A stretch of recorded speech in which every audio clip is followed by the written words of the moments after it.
Distributing to multiply again, the only difference is that what we end up getting after we multiply is something is going to need to get simplified.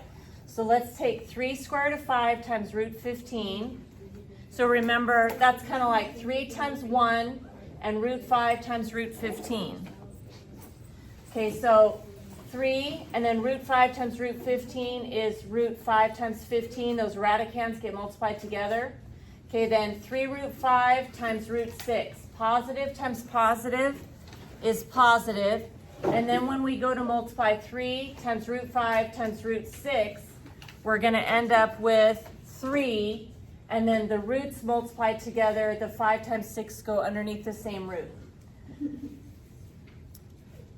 If I wasn't demonstrating this, I wouldn't multiply these together. But I'm going to go ahead and take 5 times 15 to make that 3 roots of 75, and 5 times 6 and make that 3 root 30. But I'm going to turn around and undo what I just did, because these roots, this root is simplified and this one is not simplified. When it comes to the 75, if we break the number 75 into a product of primes, you could make a factor tree and say 75 is 3 times 25, and then that 25 is 5 times 5. But I just got done multiplying 5 times 15. So I'm going to say this 75 is 5 times 15, 5, and the 15 is 3 times 5. However you want to break that apart. The rule is when you have 2 of a kind, you get to take a number out. So I have a pair of 5s.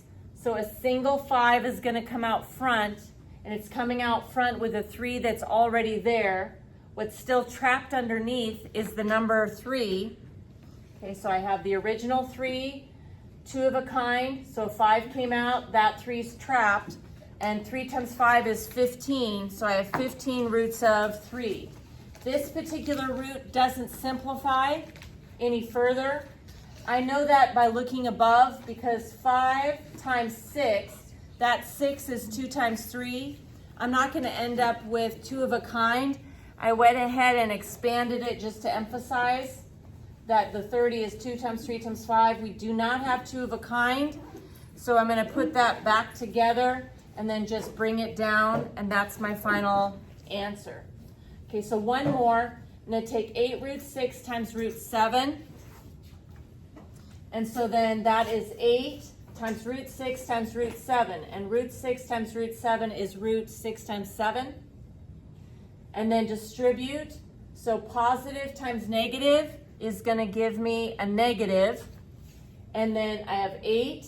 And root 6 times root 6 is the square root of 6 times 6. When you have 2 of a kind, you can take one out. So instead of calling that 36, I already know that 2 of a kind, a 6 comes out. So I have minus 8 times 6. There's nothing left under the root, so the root's gone. This one right here, I could go ahead and break it down a little bit further. That 6 is 2 times 3, but notice we don't have any pairs. So this root is simplified. So let's put that back together. And we have 8 square root of 42 and 8 times 6. So we have minus 48.